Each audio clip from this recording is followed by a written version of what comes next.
이곳에 오셔서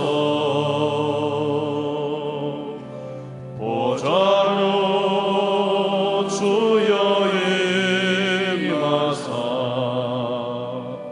찬양을 받아주소서. 주님을 찬양하오니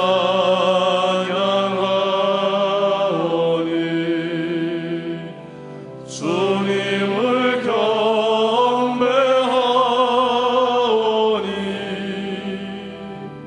왕이신 예수여 오셔서 좌정하사 다스리소서.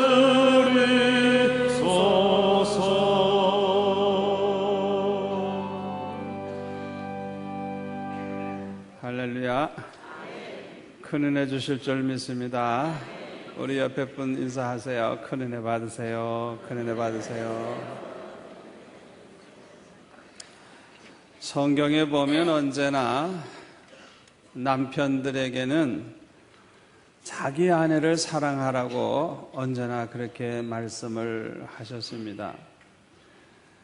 오늘 본문 에베소서 5장 25절에는 보면 남편들아 아내 사랑하기를 그리스도께서 교회를 사랑하시고 위하여 자신을 조심같이 하라 그랬습니다. 다시 말하면 남편인 자기 아내를 위해서 자신을 내어줄 정도로 그렇게 사랑하라는 것입니다. 왜냐하면 그래야 행복한 부부가 되고 또 행복한 가정이 이루어지기 때문인 것입니다. 하나님께서는 아담이 독초하는 것이 하나님 보시기에 좋지 않다고 말씀하시면서 아담을 위해서 돕는 배필을 만들어 주시겠다 그랬어요.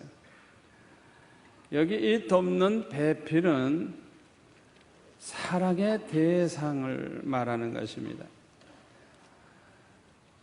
행복이라고 하는 것은, 사람의 행복이라고 하는 것은 서로 사랑하는 만큼 행복이 이루어지는 것이기 때문에 그 아담을 행복한 가정을 이루고 행복하게 살게 하기 위해서 그 사랑의 대상을 만들어 주신 것이 바로 돕는 배필인 것입니다. 사람은 누구나 혼자서는 사랑할 수가 없어요. 사랑의 대상이 있어야 돼요. 그러므로 하나님께서는 아담의 행복을 위해서 사랑의 대상으로 돕는 배필을 만들어 주신 것입니다. 사람은 누구나 사랑을 받을 때 행복하죠. 그러나 사랑받는 게 좋다고 해서 자꾸만 사랑을 받으려고만 하면 안 돼요. 또 너무너무 사람들에게 사랑에 대한 기대를 많이 걸면 안 돼요. 왜냐하면 그 사람이 내가 요구하는 것만큼 그렇게 사랑해 주리라고 하는 것은 보장할 수가 없어요. 그러니까 사랑을 많이 받으려고 하는 사람은요, 반드시 불만에 빠지게 되고 사랑을 해주는데도 만족하지 않고 그래서 불평하고 행복하지 못할 수가 있어요. 그렇기 때문에 사랑받는 게 아무리 좋다고 해도 받으려고만 하지 말고 사랑해 주려고 하는, 내가 사랑을 어떻게 할까? 내가 사랑하는 그런 사람이 되는 것이 참으로 중요한 것입니다. 받으려고 하기보다도 사랑을 베풀려고 할 때 이 사랑을 베푸는 그 사람에게는 참으로 행복함이 있는 것입니다. 특히 부부는 한 몸이기 때문에 자기 아내를 사랑하는 자는 곧 자기를 사랑하는 것과 같다 그랬어요. 그래서 자기 아내 사랑하기를 제 몸과 같이 하라고. 아내에 대한 사랑은 모두 다 자기에게 돌아옵니다. 아내를 사랑하는 만큼 아내로부터 사랑을 받게 되고 행복하게 되는 것입니다. 행복한 부부가 돼야 행복한 가정이 됩니다. 그런데 행복한 가정이 되려고 하면 무엇보다도 여자가 행복해야 돼요. 행복한 여자가 행복한 가정을 만드는 것입니다. 그러므로 남편들이 행복한 가정을 이루고 행복하게 살기를 원한다고 하면 복잡하게 생각할 필요가 없어요. 자기 아내를 아주 행복하게 해줘서 행복한 아내가 되게 만들면 그 행복한 여자가 그 가정을 행복한 가정으로 만드는 것입니다.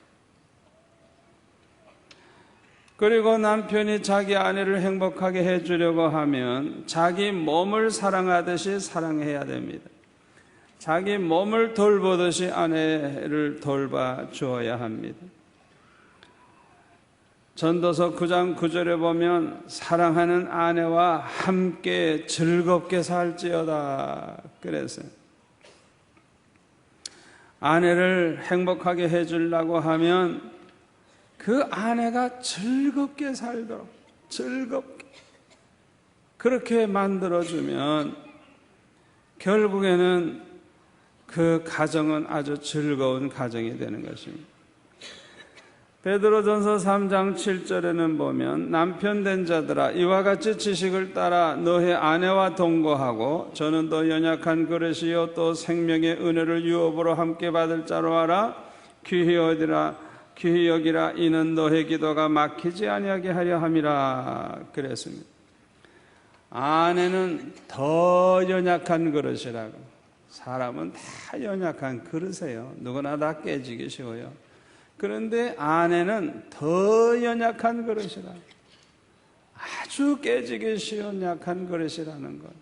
다시 말하면 누군가가 보호해줘야 되고 돌봐줘야 하는 그런 존재라는 것입니다. 또 자기 아내를 귀히 여기라 그랬는데 자기 자신을 귀히 여기듯이 자기 아내를 귀히 여기라는 것입니다. 이것이 곧 행복한 부부가 되는 비결이고 행복한 가정을 이루는 비결인 것입니다. 그런데요, 이 세상에는 이 말씀대로 사는 완전한 부부는 아마 하나도 없는 것 같아요. 왜냐하면 남자나 여자나 똑같이 결혼함으로써 결혼과 동시에 비로소 남편이 되고 아내가 되기 때문인 것입니다. 경험이 없는 거예요. 남편 노릇 해봤던 경험이 없어. 아내 노릇을 해봤던 경험이 없어. 결혼을 함과 동시에 처음으로 남편 노릇을 해보는 거예요. 처음으로 아내 노릇을 해보는 거예요. 그러니까 두 사람이 다 신랑 신부는 됐지만 어떻게 남편 노릇을 해야 될지 어떻게 아내 노릇을 해야 될지 둘 다 모르는 것입니다. 그러므로 결혼한 후에 살아가면서 차차 배워 나가는 것입니다. 그것도 모르고 처음부터 완전한 배우자가 되기를 기대해서는 안 돼요.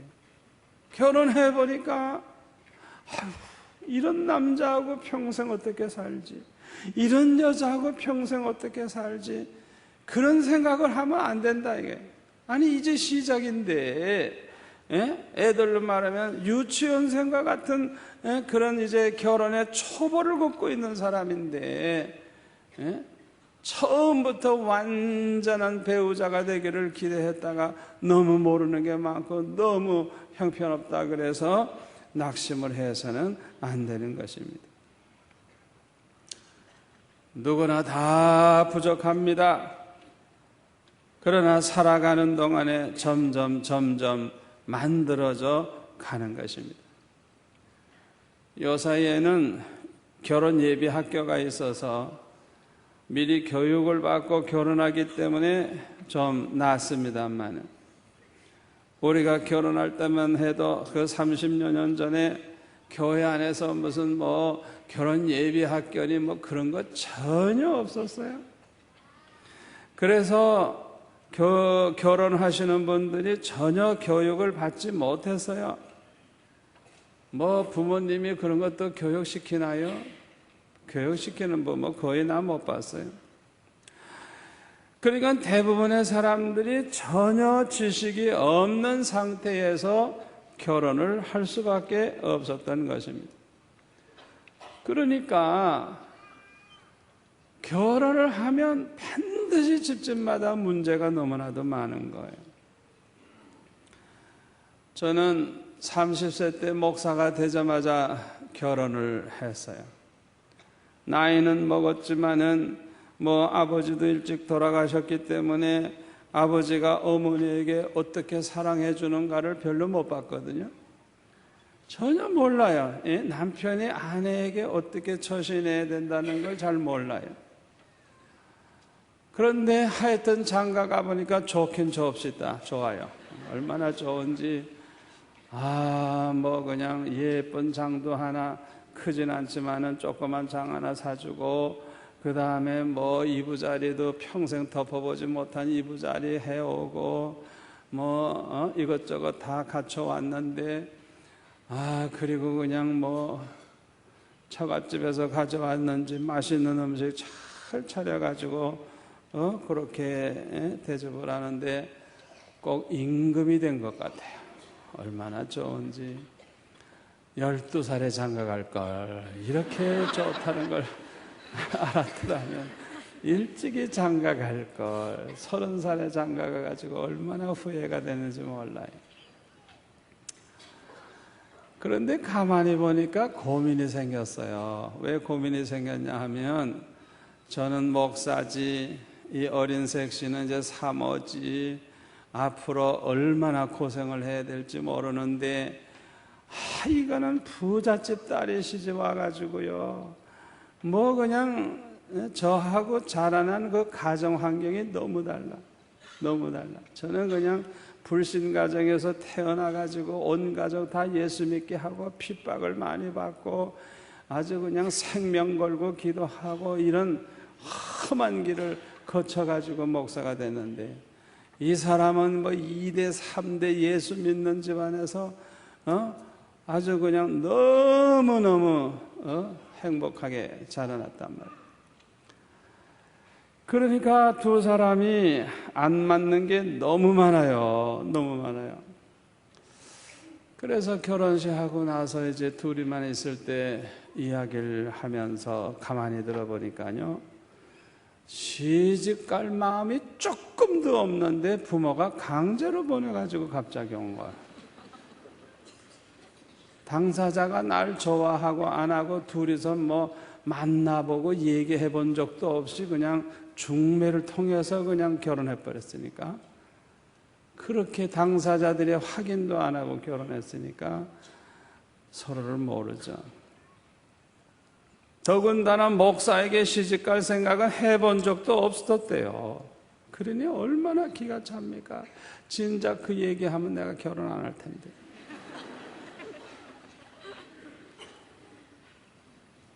음식을 차려놨는데 우리는 안 믿는 집안이라 그냥 얼큰한 걸 좋아해서 그냥 늘 먹었는데, 아이고 그냥 밥상을 들여왔는데 고춧가루 하나도 안 써. 그냥 아이고 얼마나 답답해. 집에서 일하는 사람들이 몇 사람이나 있으니까 일해본 적이 없어요. 일할 줄을 아나 밥할 줄을 아나. 또 성격이 안 맞아요. 저는 서울 사람으로서 얌전한 서울 색시를 좋아했거든요. 말도 얌전하게, 걸음걸이도 얌전하게, 살림도 얌전하게. 그런데 이북 사람은 얌전한 거하고 좀 달라. 억세. 영 하는 행동이 마음에 안 들어요. 대화가 잘 안 되죠. 그래서 혼자 고민하다가 이제 결혼한 지 며칠 됐는데, 여자는 결혼한 지 일주일 안에 잡아야지. 일주일 안에 잡아야지. 늦추면 안 된다. 그래가지고 내 마음속에 이 여자를 꽉 잡아야 되겠다. 그런 생각을 했어. 잡는 방법이 뭐냐? 맛있어도 절대 맛있다 그러면 안 돼. 까불면 안 되니까. 잘했어도 잘했다는 소리 하면 안 되고, 이뻐도 이쁘다는 소리 하면 안 되고, 맛있어도 맛있다는 소리, 좋아도 좋다는 소리, 이뻐도 이쁘다는 소리, 이런 말을 절대 안 하기로 그렇게 결심을 했어요. 갑자기 내 입이 그렇게 달라진 거예요. 그러다가 보니까 대화가 없어. 부부가 대화가 없어. 말이 없어. 교회 일에만 절렴했어요. 나의 이런 행동으로 말미암아 행복에 대한 기대는 산산조각이 나고 완전히 절망에 빠져가지고 제가 밖에 나간 사이에는 하나님 앞에 호소하며 부르짖기 시작을 했어요. 아버지, 날 좀 불러가 주세요. 날 불러가 주세요. 나 도망갈래. 난 못 살겠어요. 하나님 앞에 막 금식을 하면서 그렇게 고민하며 기도를 했어요. 그러니까 여자가 도망가고 싶고 죽고 싶고, 그러니 그 가정에 기쁨이 있겠어요? 아무런 낙이 없죠. 여자가 그렇게 하면 집안은요 지옥이 되는 거예요. 그렇게 3년 동안을 보내면서 손해를 많이 봤어요. 만 3년쯤 되었을 때 어느 날 갑자기 내 작전이 잘못된 거 아닌가? 여자를 잡는 이 작전이 잘못된 거 아닌가? 한번 정반대로 해볼까? 그런 생각이 내 마음에 들었어요. 그래서 그날 집에 들어와서 처음으로 입을 열었어요. 말을 안 하던 내가 입을 딱 열어가지고, 그때 둘째 딸을 낳아놨는데 딸만 둘인데 얼마나 고생입니까? 조그만 새방에서. 그래서 그날 따라서 처음으로 제가 위로의 말을 했습니다. 여보, 힘들지? 얼마나 어려워? 하면서 엉덩이를 툭툭 쳐줬어요. 그랬더니 좋아가지고 어쩔 줄 모르면서 3년 만에 남편에게서 처음으로 다정다감한 말과 행동을 이제 보게 되니까 얼마나 기쁜지. 들어가가지고 이제 식사를 해오는데 뭐 밤낮 죽고 싶은 사람이니까 뭘 했겠어요. 접시에다가 밥 한 숟갈 넣고 멸치 넣고 고추장 넣고 그게 다예요. 아무것도 하기 싫은 사람이니까, 죽고 싶은 사람이니까 아무것도 안 하는 거예요. 그래서 저는 목사 체면에 뭐 반찬 타령하고 그러지 않았어요. 왜냐하면 저는 너무 고생을 하고 큰 건물이기 때문에 그것도 감사하게 먹죠. 그런데 그날 따라서 주인 할머니한테 달려가 가지고 시커먼 열무김치를 얻어와 가지고 김치를 놨는데 군내가 나고 얼마나 맛이 없는지. 그래서 제가 그거를 하나 딱 김치를 맛본다고 먹으면서, 여보, 내가 이 세상에서 먹어본 김치 중에 제일 맛있는 것 같아. 거꾸로 하기로 했으니까.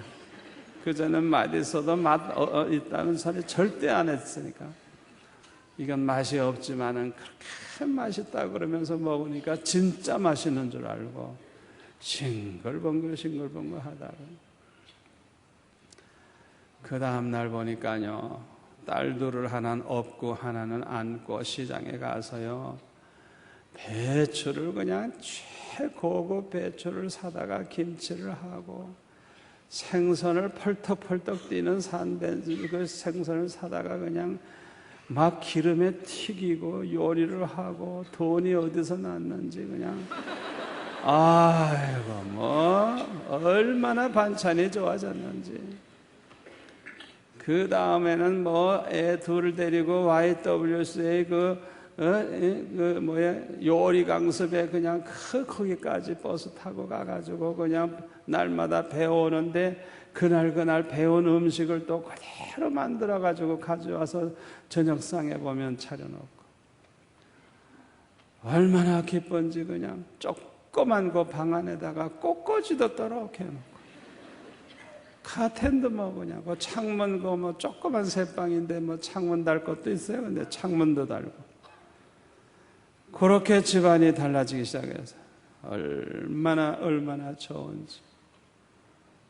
내 입을 열어서 얼마나 여보 수고했어, 힘들지, 맛있어, 항상 이렇게 말을 이제 옛날에 안 하던 말을 하기 시작하니까 그렇게 기쁘고 그렇게 좋아하고 그렇게 살맛이 나고 그렇게 잘해보려고 그러고 분위기가 이렇게 달라졌어요.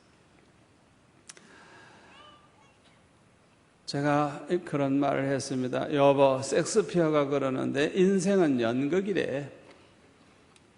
당신이나 나나 희극적으로 살면 우리도 재밌고 남도 볼 때 좋아.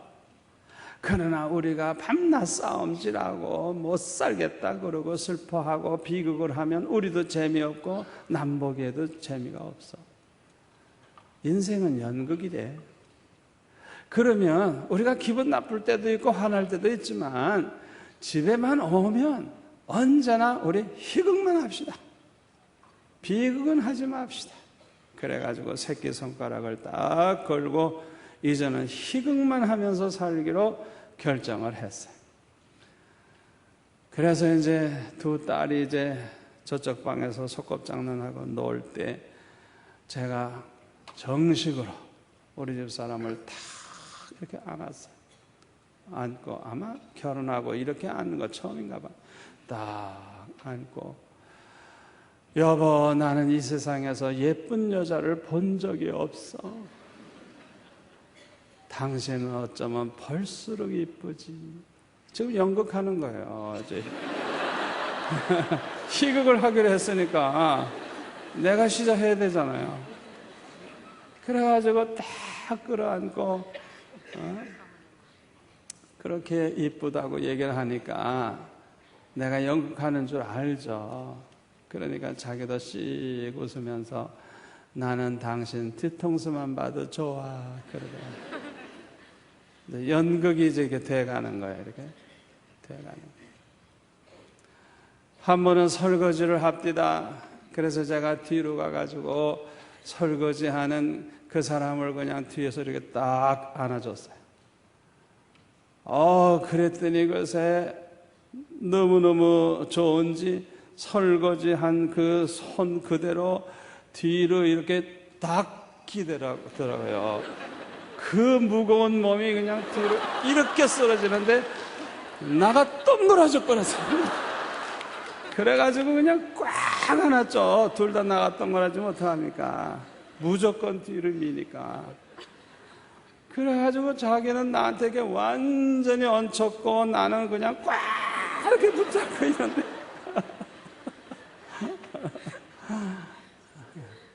딱 돌아서서 이렇게 돌아서서 여보 나 뚱뚱하지. 그래서 제가 뭐라 하냐면 날씬해. 절대 뚱뚱한 소리 안 해요. 그러면 비극이 되잖아요.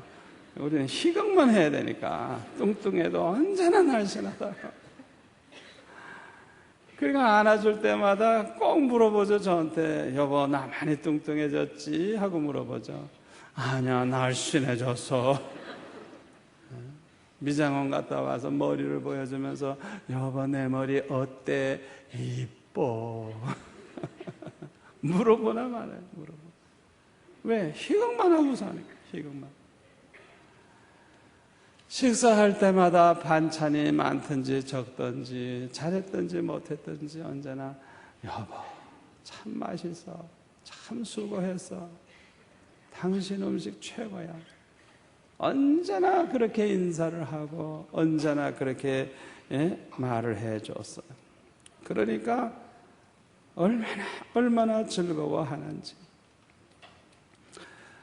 6년 만에 셋째 아이를 임신을 해가지고 성가대를 하는데 배가 자꾸 올라오니까 사람들이 쓰근쓰근하니까 소프라노를 했는데 어느 날 저보고 그만두겠대요. 부끄럽다고, 애 난다음에 하겠다고.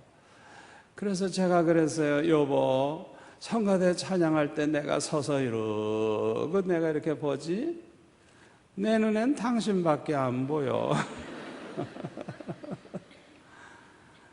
그랬더니 안 한다는 소리 쏙 들어갔어요. 애 날 때까지 다 하고 애 난 다음에도 또 하고. 그러니까 이 말을 어떻게 해주느냐에 따라서 그렇게 영향을 받는 거예요.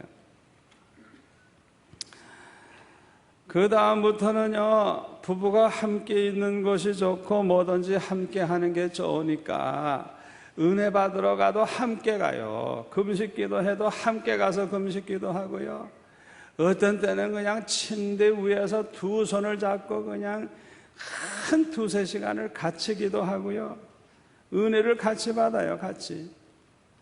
그리고 어제도 그렇게 했습니다마는 제가 설교 준비를 다 해놓고 이렇게 설교를 이제 노트에다가 딱 정리하기 전에 여보, 나 이제 설교 정리해요 하고 한마디만 하면 예 하고 자기 방에 가서 두세 시간을 찬양하며 기도하며 이 설교하는 가운데 성령이 역사하시도록 그렇게 기도해줘요. 그래서 한 두세 시간 기도하고 나오면 나는 노트 정리 다 그 다음에 됐어요. 그러니까 설교 준비를 혼자 안 해요. 한쪽에서 그냥 기도해주고, 우리 애들이 있을 때는 애들이 엄마하고 함께 앉아가지고 두세 시간을 같이 기도해요. 그래서 저는 설교 준비하다가도 눈물 흘릴 때가 많아요. 너무너무 감사, 너무너무 좋고. 이렇게 살아가다가 보니까 30몇 년을 살았어도 이렇게 손만 잡아도 짜릿짜릿해요.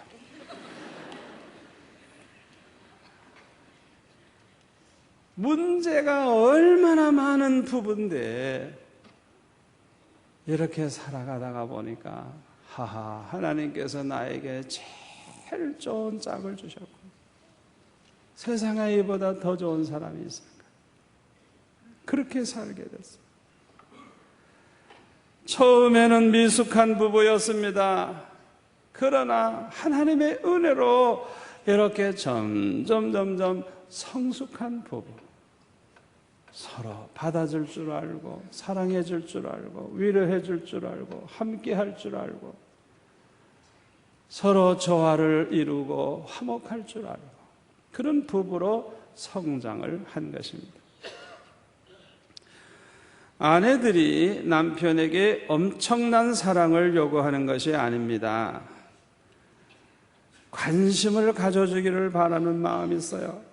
남편이 관심을 가져주는 것 중요해요. 또 이 말 한마디가 굉장히 중요해요. 얼마나 힘든지, 얼마나 어려운지. 위로의 말, 또 칭찬의 말, 또 잘했다고 맛있다고 인정해주는 말, 또 아주 고맙다는 말, 또 축복해주는 말. 당신은 하나님이 큰 은혜 주실 거야. 하나님이 당신을 크게 쓸 거야. 당신은 하나님이 참 축복한 사람이야 하고 이렇게 자꾸 말로서도 용기를 주는, 그게 중요해요. 또 아내의 말을 잘 들어주는 거, 그것이 여자들을 얼마나 행복하게 해주는지 몰라요. 특별히 아내를 귀히 여기는 마음을 가지는 게 중요합니다. 어떤 직장 여성이 새 차를 하나 사가지고 모처럼 운전하러 나갔다가 가로수를 들이받아가지고 차가 박살이 나서 이제 공장에 맡기고 버스 타고 집에 돌아왔어요. 평소보다 늦게 왔죠. 남편은 이상한 거예요. 아이고, 이 사람 왜 이렇게 늦게 올까? 올 시간이 지났는데 하고 걱정하고 있었는데 드디어 이 아내가 들어온 거예요. 시무룩해서 들어오고, 아내 여보 웬일이요? 그랬더니 차 사고 나간 얘기를 해서 차가 망가져가지고 새 차인데 망가져가지고 못 쓰겠어서 공장에 집어넣었다는 얘기하니까 생활도 어렵고 힘든 가운데 모처럼 그렇게 차를 하나 구입했는데 그 모양을 해놨어요. 얼마나 속상하겠어요. 그런데 이 남편이 뭐라 그러냐면, 여보 어디 다친 데는 없어? 어디 아픈 데는 없어? 예, 아픈 데는 없어요. 아, 그러면 됐지. 아이고, 당신만 성하면 돼. 당신만 성하면 돼. 차는 있어도 그만, 없어도 그만. 사면 돼. 차를 왜 그렇게 했냐? 운전을 어떻게 했냐? 왜 돈도 없는데 차 사가지고 사고 냈냐? 왜 이렇게 서투른 사람이 운전하려고 했나? 할 소리 태산 같죠? 그러나 그런 소리 하나도 하지 아니하고, 어디 아픈 데 있냐? 다친 데 있느냐? 없다 그러니까, 그러면 됐다. 아무것도 걱정하지 마. 그리고 그냥 아내를 데리고 들어가더래요. 이런 남편하고 사는 여자 얼마나 행복하겠어. 얼마나 행복하겠어. 아내를 믿어주고 아내에게 맡겨주고 아내를 위해서라고 하면 아까워하지 아니하고 인색하지 아니하고, 매사에 아내와 상의하여 결정하고 아내의 의견을 존중해주고 이따금씩 아내의 손을 꽉 잡아주고, 이런 작은 것들이 아내를 행복하게 해주는 것입니다. 남편의 사랑을 받는 아내는 행복합니다. 서로 열렬히 사랑해서 결혼하게 된 한 쌍의 연인이 있었어요. 남자는 이제 결혼을 앞두고 아파트 한 채를 마련했어요. 그리고 여자는 그 아파트에 집어넣을 가구 또 가전제품 다 여기다는 뭐 갖다 놓고 그렇게 생각하면서 이제 마음의 준비를 잘 하고 있었어요. 그래서 이제 얼마 있으면 결혼해야 되는데 갑자기 여자의 아버지가 사업이 부도가 나고 그 일로 인해서 충격을 받고 입원하게 되었어요. 그러니까 이제는 이 여자는 아무것도 시집갈 때 가져갈 수가 없게 됐어요. 이때 결혼을 한 달여 앞둔 어느 날 남자가 눈물을 흘리며 여자의 두 손을 잡고 이렇게 말했습니다. 혜원 씨, 사실 아파트는 내 것이 아니에요. 그러자 여자의 눈에서도 눈물이 주르르 흘러내렸어요. 괜찮아요. 전 이제 그 집에 채울 살림살이를 하나도 준비할 수 없는 거려. 그래서 두 사람은 단칸 전세방에서 신혼살림을 시작을 했어요. 남자의 월급이 매우 적어요. 그럼에도 불구하고 행복하게 살았어요. 1년 뒤에 그 아버지가 건강이 회복이 되고 사업이 다시 일어나기 시작했어요. 그러자 이 여자는 조금씩 자신이 불행하다는 생각을 하기 시작을 했어요. 크고 좋은 가구를 얼마든지 살 수 있게 됐는데 남편에게 집이 없었기 때문에 뭔가 불행하다고 생각을 했어요. 그러다가 보니 결혼 전에 남자가 자기를 속였다는 사실이 또 올랐고 억울하다는 생각마저 들었어요. 뭐 집도 있다 뭐 이러다가 말이죠. 사실은 거짓말이라고 했던 그 사실, 자기를 그렇게 속인 남편에 대해서 좀 미운 생각도 있고 억울하다는 생각이 들었어요. 그래서 이 여자가 친정어머니한테 가서 자신의 불만을 털어놨어요. 그때 그 어머니가 눈물을 흘리면서 사실을 털어놓았습니다.